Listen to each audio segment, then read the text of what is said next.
CM Manohar Lal पहुंचे फतेहाबाद के गांव डूल्ट। जिले के 31 और प्रदेश के 60 अमृत सरोवरों का किया लोकार्पण। प्रदेश को आज 2024 करोड़ की दी सौगात। सीएम ने कहा कि 8 और 9 फरवरी को जाएंगे अयोध्या। भट्टू कला में सेम की समस्या पर बोले सीएम। कहा सेम की समस्या से निजात दिलाने के लिए चल रहे हैं प्रयास। भट्टू कला के प्रतिनिधि मंडल को 27 जनवरी को बुलाया है बातचीत के लिए। राम मूर्ति प्राण प्रतिष्ठा पर विपक्ष की भूमिका पर बोले सीएम। कहा या तो उनमें समझ नहीं या आस्था नहीं। आगामी 8 और 9 फरवरी को सीएम मनोहर लाल अयोध्या रामलला के दर्शनों के लिए जाएंगे। फतेहाबाद में आज मीडिया से बातचीत के दौरान सीएम ने ये बात कही। सीएम आज फतेहाबाद के गांव डूल्ट में पहुंचे थे, जहां उन्होंने जिला और प्रदेशवासियों को करोड़ों की सौगात दी है। जिले के गांव डूल्ट में आयोजित कार्यक्रम के दौरान उन्होंने जिले के 31 सहित प्रदेश के 60 अमृत सरोवरों का लोकार्पण किया। इस अवसर पर बोलते उन्होंने जल के महत्व पर जोर दिया। सीएम ने कहा कि आज हमें पानी के महत्व को जानना होगा। पानी के सदुपयोग और गंदे और दूषित पानी को रिसाइकिल कर उसके प्रयोग में कैसे लाएं, इस पर फोकस करना होगा। कार्यक्रम के उपरांत मीडिया से बात करते हुए सीएम ने कहा कि वे प्रदेश के लोगों को लेकर 8 और 9 फरवरी को अयोध्या जाएंगे और रामलला के दर्शन करेंगे। उन्होंने कहा कि भगवान श्री राम के दर्शनों को लेकर एक व्यवस्था बनाई गई है और शेड्यूल तय किया गया है।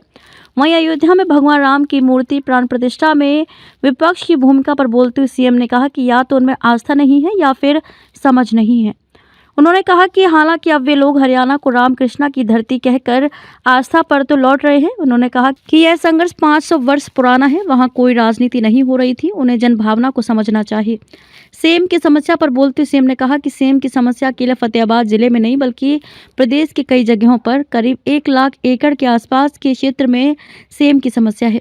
सेम की समस्या को खत्म करने के लिए प्रयास किए जा रहे हैं। वहीं अमृत सरोवर योजना को लेकर सीएम ने कहा कि पूरे प्रदेश में आज 60 अमृत सरोवरों को लोकार्पण किया गया। उसमें से अकेले फतेहाबाद जिले में 31 अमृत सरोवरों का लोकार्पण हुआ है। उन्होंने कहा कि उन्होंने पंचायती मंत्री देवेंद्र बबली को एक अच्छा मॉडल बनाने को कहा था और उन्होंने कर दिखाया। ये प्रयास आगे भी जारी रहेगा। उन्होंने कहा कि फतेहाबाद में जो प्रयास हुआ है उस मॉडल को प्रदेश भर के सरपंचों को लाकर दिखाया जाएगा। इससे पूर्व सीएम ने गांव डूल्ट के अमृत सरोवर और गांव में बनी लाइब्रेरी का भी अवलोकन किया। आज के कार्यक्रम में उनके साथ पंचायत मंत्री देवेंद्र बबली, सांसद सुनीता दुग्गल और फतेहाबाद के विधायक दुड़ाराम भी मौजूद रहे। फतेहाबाद के डीसी ने सीएम का स्वागत किया। का दिन 2 विषयों को लेकर के उसका उल्लेख करना चाहूँगा। प्रातःकाल लुआस यूनिवर्सिटी में पूरे प्रदेश भर के 152 ऐसे प्रोजेक्ट हैं जिनका शिलान्यास और उद्घाटन हुआ और कुल राशि उसकी थी 2024 करोड़ रुपए। संयोग ऐसा है कि आज 24 जनवरी 2024 का दिन है और राशि भी बनी 2024 करोड़। और उस नाते से सब प्रदेश के सब जिलों के लोग जुड़े हुए थे।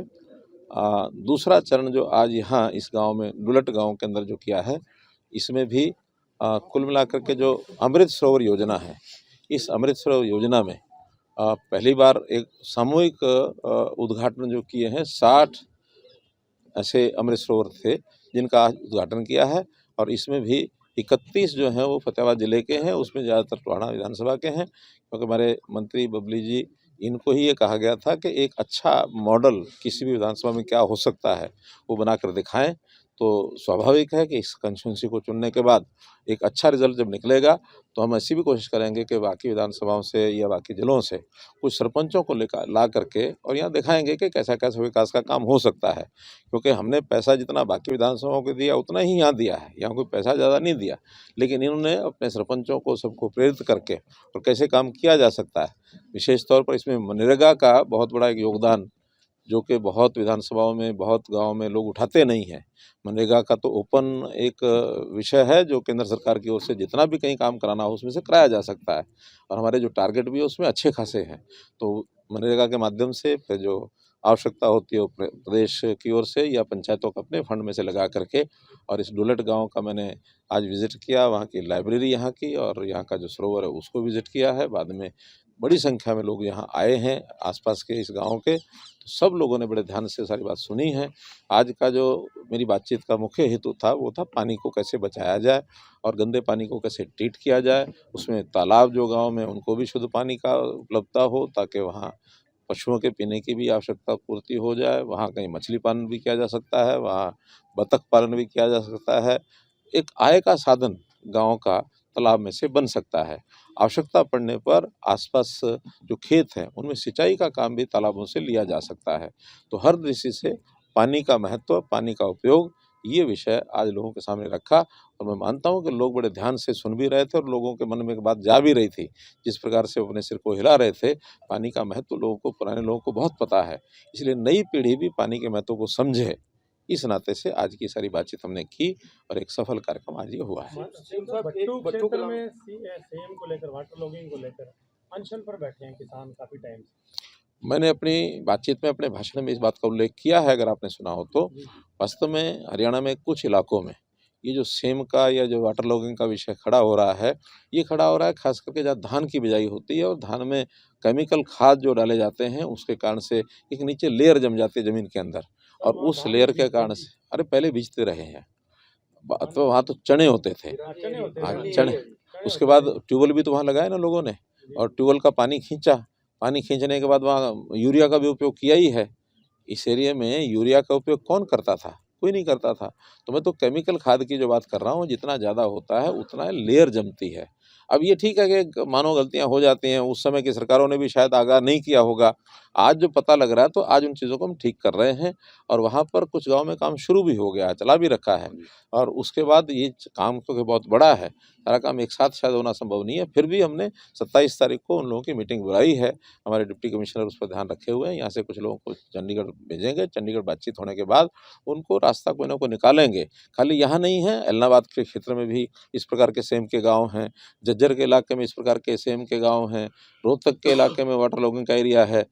लगभग 1 लाख एकड़ ऐसा एरिया है जो वाटर लॉगिंग हरियाणा में हो चुका है।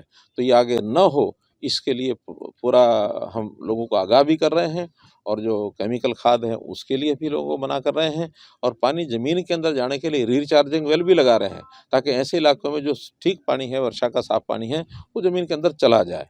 और वहाँ भी जो जिप्सम आदि का प्रबंध करके वाटर लॉगिंग को कैसे ठीक किया जा सकता है, इसकी मल्टीपल एक पॉलिसी ये बनाई है जिसमें से इसको हम ठीक करा सकें। वो मुआवजा और पुनर्वास की मांग कर रहे हैं। मेरा कहना है कि वो सारे काम हम कर रहे हैं, लेकिन क्योंकि कोई दोष किसी सरकार का नहीं है, किसी व्यक्ति का नहीं है, एक प्राकृतिक बातें होती हैं, कुछ स्वभाव की बातें होती हैं। अगर स्वभाव ठीक रखते लोग तो ये चीज़ें नहीं होती। आज मैंने झज्जर जिले में देखा है, वहाँ ज़मीनों में लोगों ने भट्ठे लगाए, भट्ठे लगाने के बाद ईंट वहाँ से मिट्टी उठाई और कुछ मिट्टी उठा करके सड़कों में ले गए। जब पानी झील बन जाता है, फिर पानी इकट्ठा होता है तो वाटर लॉगिंग होती है, फिर वो कहते हैं इसका मुआवजा मिलना चाहिए। तो ये मुआवजे का अधिकार किसी का नहीं होता है, लेकिन सहायता करना सरकार का काम होता है। हम सहायता करेंगे ताकि ज़मीन ठीक हो सके, उनकी उपज जो है दोबारा से हो सके। इसलिए किसी के ऊपर दोषारोपण करना भी ठीक नहीं है। मिल करके उसमें किसान भी सहयोग करेंगे, सरकार भी करेगी, मिल के उसको ठीक करेंगे।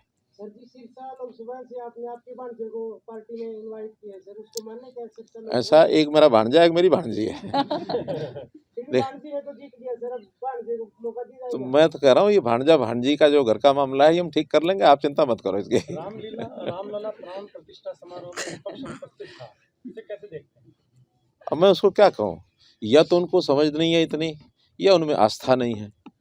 आस्था का विषय तो अब वो कहने लग गए कि नहीं नहीं, हरियाणा में सब लोग भगवान कृष्ण को और राम जी को मानते हैं, हम यहाँ तो कृष्ण और राम की धरती है। अब ये कहने लग गए, जिसका मतलब आस्था पर तो आ गए हैं।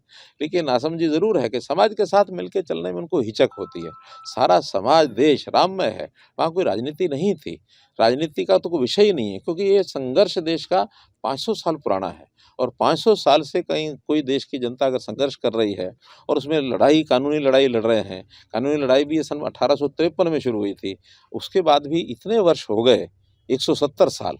तो इस लड़ाई को, इस जनता की भावनाओं को लोगों को समझना चाहिए। और साथ में ऐसा थोड़ी कि आयोजन समिति जो थी उनके साथ संबंध, कोई ये बीजेपी का कार्यक्रम नहीं था, ये कोई प्रधानमंत्री जी का कार्यक्रम नहीं था। हाँ, प्रधानमंत्री जी को बुलाया गया कि प्राण प्रतिष्ठा के समय वो रहें, लेकिन वो एक कार्यक्रम में अनादारद रहे हैं, अलग रहे हैं।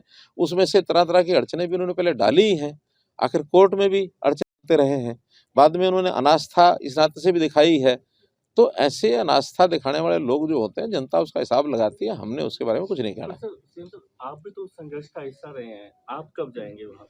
देखिए, मैं भी जब से मानो सामाजिक कार्यों में हमने शुरू किया है, तब से उस विषय के साथ बराबर जुड़ा हुआ हूँ। मैं संघ का प्रचारक था उस समय। यहाँ से जितनी भी यात्रा के, जितने भी अयोध्या से जुड़े हुए जितने आंदोलन थे, उसमें हम सब भाग लेते थे, लोगों को तैयार भी करते थे, चाहे वो राम जानकी रथ यात्रा है, चाहे रामशिला पूजन है, चाहे उसमें राम ज्योति का कार्यक्रम हुआ है, कार सेवकों का कार्यक्रम हुआ है। तो ये सन 81-82 से लेकर के और 92 तक लगातार ये आंदोलन चले हैं। तो उस प्रकार के आंदोलनों से हम जुड़े रहे हैं। आज भी हमारी आस्था उतनी ही है, लेकिन चूँकि वहाँ एक व्यवस्था के नाते से तय किया हुआ है कि भई हमको एक निश्चित तिथि पर वहाँ जाना है, तो 8 और 9 फरवरी हरियाणा के लोगों को लेकर के और हम लोग वहाँ जाएँगे। सर, राहुल गांधी को डर किस चीज का है कि खड़गे ने आज गृह मंत्री को एक पत्र लिखा है कि उनकी सुरक्षा के लिए? अब ये डर उनको क्या है ये तो वो बताएँगे, लेकिन राजनीतिक स्टंटबाजी तो होती है। अब उसमें किसने क्या किया ये भगवान जाने, लेकिन अब उन्होंने पत्र लिखा है तो जिन्होंने संज्ञान लेना वो लेंगे। तो गठबंधन पे फैसला कब तक क्या रहेगा सर? आप लोकसभा चुनाव नजदीक है। आप और हम मिल के बैठ के तय करेंगे।